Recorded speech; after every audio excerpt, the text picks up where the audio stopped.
Before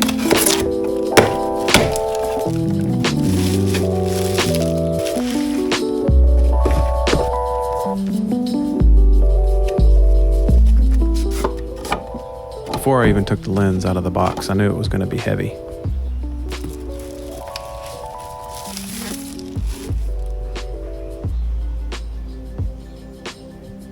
The clickless aperture and the focus throw are pretty tight. Not sure if that's going to be a plus or a minus.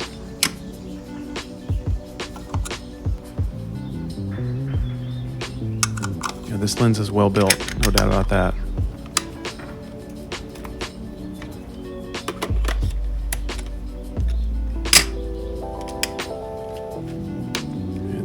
Pretty massive, very heavy. The colors look really nice and it's easy to find focus with focus peaking on.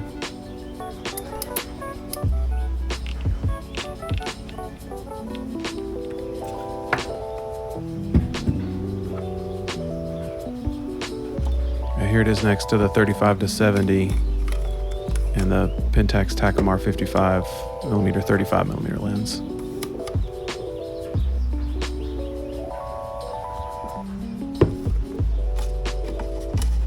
Now, all that's left to do is take it for a walk.